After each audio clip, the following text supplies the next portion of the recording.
नमस्कार दोस्तों, स्वागत है आप सभी का। सच्ची श्रद्धा से कमेंट में जरूर लिखे हर हर महादेव, राधे राधे, देवों के देव महादेव सदैव आप पर अपनी कृपा बनाए रखे। दोस्तों, आज की जो कहानी है वो बहुत ही ज्ञानवर्धक और बहुत ही मोटिवेशनल है। दोस्तों, आज के वीडियो में हम बात करेंगे आखिर पत्नी की वो कौन सी 3 चीज होती है जो हर पुरुष को देखना चाहिए। दोस्तों, जो पुरुष अपने पत्नी के इन 3 चीजों को देखता है वह अपने जीवन में कभी भी गरीब नहीं रहता। उसके घर में सदैव मां लक्ष्मी का वास रहता है और मां लक्ष्मी की कृपा दृष्टि उनके ऊपर सदैव बनी रहती है। दोस्तों, आज की वीडियो में हम बताएंगे कि आखिरकार वह कौन सी 3 चीजें हैं जो हर पुरुष को अपनी पत्नी के देखनी चाहिए। दोस्तों, उससे पहले आप सभी से निवेदन है, यदि चैनल पर आप लोग नए हैं या चैनल पर पहली बार आए हैं तो कृपया करके चैनल को सब्सक्राइब कर ले, क्योंकि दोस्तों हम अपने चैनल पर रोजाना ऐसे ही ज्ञानवर्धक और मोटिवेशनल वीडियो अपलोड करते रहते हैं। चलिए तो दोस्तों शुरू करते हैं आज की इस प्यारी सी वीडियो और इस प्यारी सी कहानी से जानते हैं कि पत्नी की वह कौन सी 3 चीज है जो हर पुरुष को अपनी पत्नी की देखनी चाहिए। दोस्तों, एक बार की बात है, किसी गांव में एक आदमी रहा करता था। दोस्तों, वह आदमी अपनी पत्नी से बहुत परेशान था, क्योंकि उसकी पत्नी अपने पति से बात बात पर लड़ाई झगड़ा करती थी। उसके घर में एकदम कंगाली छा गई थी। खाने के लिए घर में ना ही कोई दाने थे, ना ही पीने के लिए पानी और ना ही पहनने के लिए वस्त्र। दोस्तों, रोज रोज के इस कलेश से वह पुरुष अपनी पत्नी से परेशान हो गया था। दोस्तों, एक दिन की बात है, वह आदमी अपने घर से जंगल की तरफ निकल जाता है। दोस्तों, जंगल में जाते जाते उस आदमी को एक साधु से मुलाकात होती है। तब वह आदमी उस साधु के पास बैठ जाता है और वहां पर बैठकर रोने लगता है। दोस्तों, वह साधु उस आदमी को पूछते हैं कि पुत्र, आखिर तुम्हें हुआ क्या है, तुम क्यों रो रहे हो। तब वह आदमी उस साधु को बताता है कि महाराज, मेरे घर में मेरे पत्नी और मेरे 2 छोटे छोटे बच्चे हैं। मेरी पत्नी मेरी कोई भी बात नहीं मानती है, बात बात पर मुझसे लड़ाई झगड़ा करती है, जिसकी वजह से मेरा एक छोटा सा बिजनेस था वह भी बंद हो गया और अब हम घर में दाने दाने के लिए मोहताज है। हमारे घर में खाने के लिए कुछ भी नहीं है, पीने के लिए पानी नहीं है और पहनने के लिए वस्त्र नहीं है।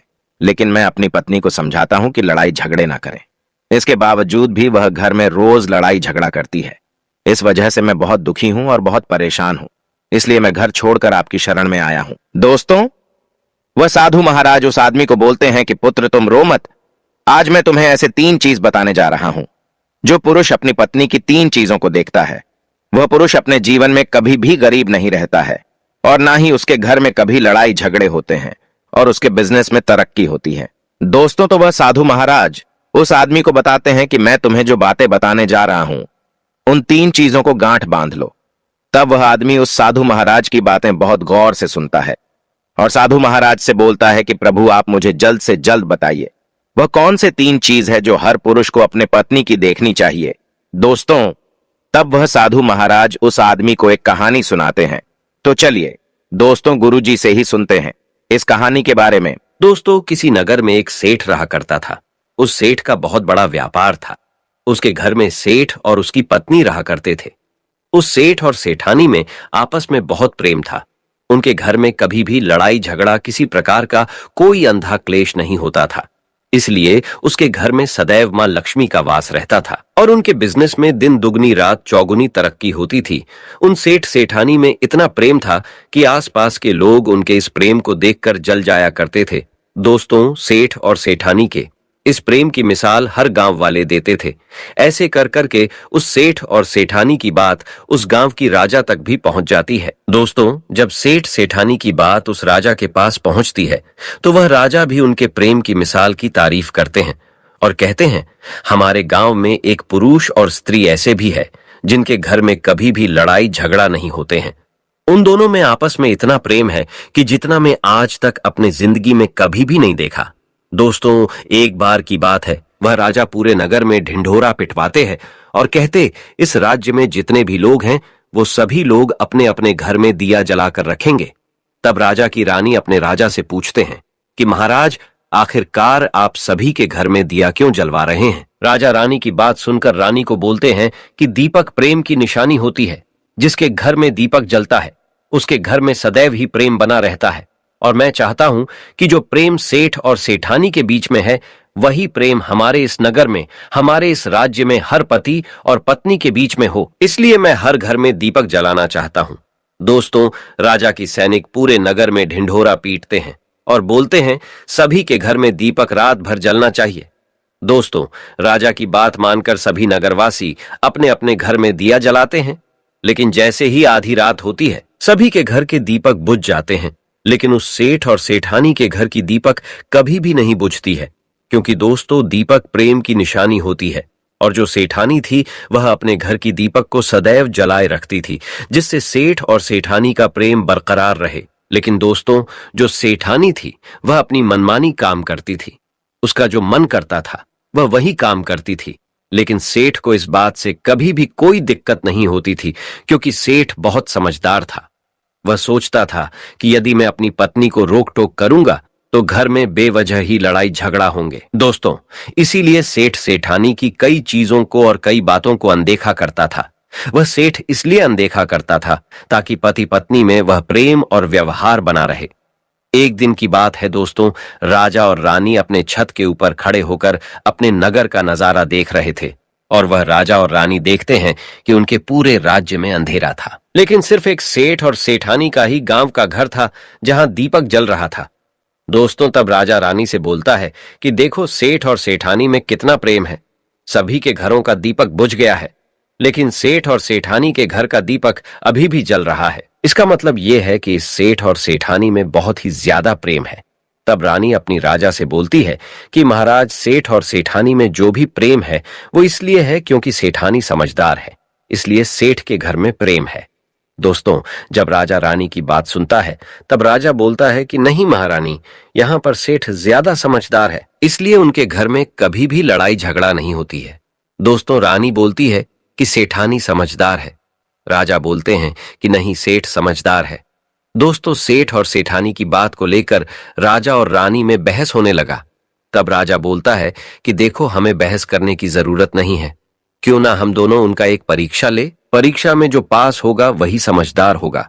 राजा और रानी अपने बात से सहमत हो गए और उन दोनों की परीक्षा के लिए तैयार हो जाती है।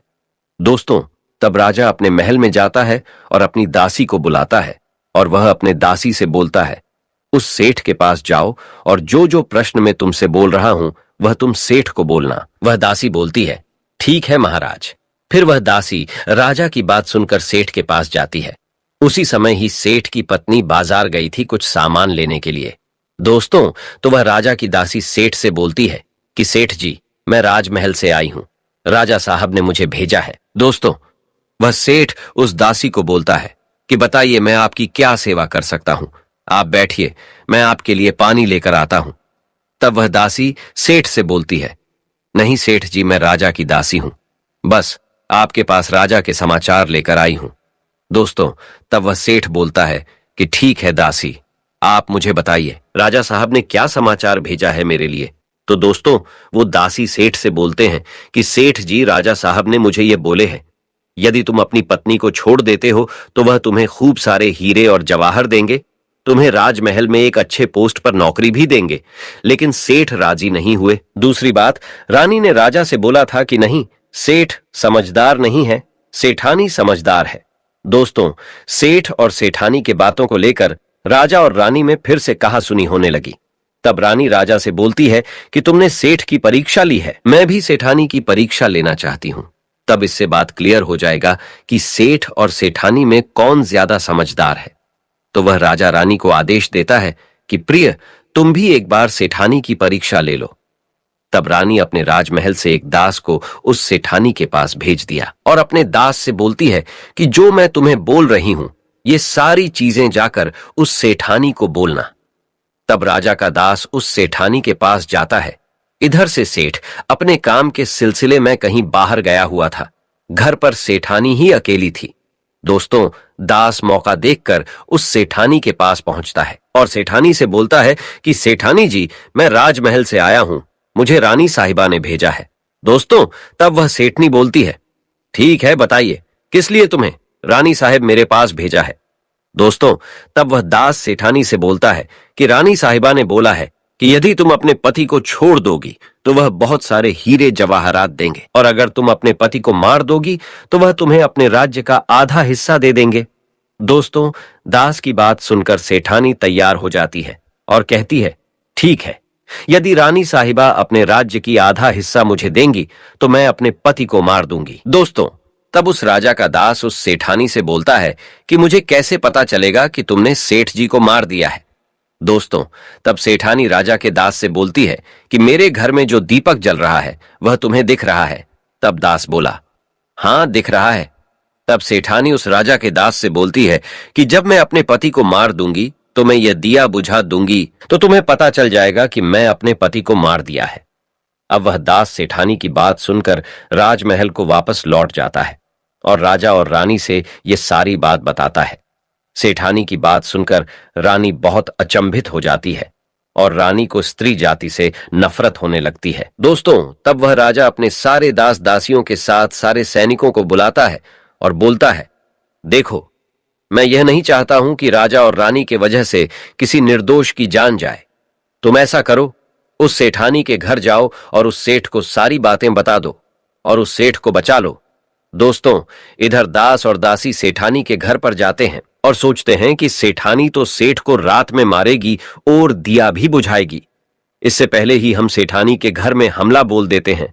दोस्तों, इधर रात भी नहीं हुई थी, शाम का समय था और जैसे ही राजा के सैनिक सेठानी के घर पर धावा बोलते हैं तो देखते हैं कि सेठ पहले से ही मरा हुआ है। दोस्तों, तब राजा और रानी के दास दासी उस सेठानी से बोलते हैं, सेठ जी तो मरा पड़ा है, लेकिन सेठ को तो तुम्हें रात में ही मारने के लिए बोला गया था। दोस्तों, तब वह सेठनी उस दास और दासी से बोलती है कि सेठ को तो मुझे मारना ही था, रात में तो मुझे दिया बुझाना था, इसलिए सेठ को तो मैंने दिन में ही जहर देकर मार दिया है। अब मेरा काम है सिर्फ दिया बुझने का। दोस्तों, वह सैनिक उल्टे पांव उस सेठ के घर से राजा के दरबार में भागें जाते हैं और राजा को सारी बातें बताते हैं। दोस्तों, राजा क्रोध से आग बबूला हो जाता है और उसको स्त्रियों से घृणा होने लगती है और वह अपने सैनिकों को भेजता है कि उस सेठानी को बंदी बनाकर लाए। तब राजा के सैनिक उस सेठानी को बंदी बनाकर राजा के राज दरबार में पेश करते हैं। दोस्तों, तब वह राजा उस सेठानी को कारावास में डलवा देता है और वह राजा समस्त स्त्री जाति से नफरत करने लगता है। दोस्तों, वह साधु इस कहानी को गांव के उस आदमी को सुनाता है। तब साधु उस आदमी से बोलता है, अब तुम्हें समझ में आ गया होगा कि स्त्री की वह कौन सी 3 चीजें हैं जो हर कोई पुरुष को देखना चाहिए। वह आदमी साधु से बोलता है कि महाराज, मुझे अभी भी समझ में नहीं आया, स्त्री की वह कौन सी 3 चीजें हैं जो हर पुरुष को देखना चाहिए। दोस्तों, तब वह साधु उस आदमी को बताते हैं कि हर पुरुष को अपने स्त्री के सबसे पहली चीज यह देखनी चाहिए कि वह कहां पर आ जा रही है। दोस्तों, जो पुरुष अपनी स्त्री की यह चीज देखता है कि पत्नी वहां पर आ रही है, वहां पर जा रही है, तो उसके घर में कभी लड़ाई झगड़ा नहीं होते हैं और वह अपनी पत्नी के ऊपर नियंत्रण कर पाता है। दूसरी चीज है, पुरुष को पत्नी के अंदर यह चीज देखनी चाहिए कि उसकी पत्नी के बोलचाल कैसी है, वह अपने पति की इज्जत कर रही है कि नहीं, अपनी पति की बात मान रही या फिर नहीं। जो स्त्री अपने पुरुष की बात नहीं मानती है, अपने पति की इज्जत नहीं करती है, वह अपने पति के साथ कुछ भी कर सकते हैं, जैसे कि उस सेठानी ने उस सेठ के साथ किया था। इसलिए हर पुरुष को अपनी पत्नी की यह चीज देखनी चाहिए। तीसरी चीज, वह साधु उस आदमी को बताता है कि हर पुरुष को पत्नी के चाल चलन जरूर देखना चाहिए। दोस्तों, जो पुरुष अपने पत्नी के चाल चलन देखता है और उसके चाल चलन पर उससे ज्यादा प्रेम नहीं करता है, उसको अपने कंट्रोल में करके रखता है, तो उसके घर में लड़ाई झगड़ा कभी भी नहीं होते। दोस्तों, जो स्त्रियां अपने घर पर मनमानी चलाती हैं और पति की बातों को नहीं मानती है, उनके घर में इस तरीके की मुसीबत आती है।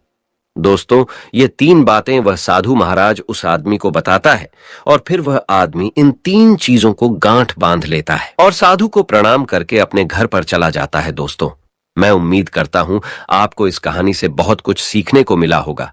दोस्तों, सच्ची श्रद्धा से कमेंट में जरूर लिखें, हर हर महादेव, राधे राधे देवों के देव, महादेव सदैव आप पर अपनी कृपा बनाए रखे। इस वीडियो को लाइक करें, अपने दोस्तों के साथ शेयर करें और हमें सब्सक्राइब करना ना भूलें।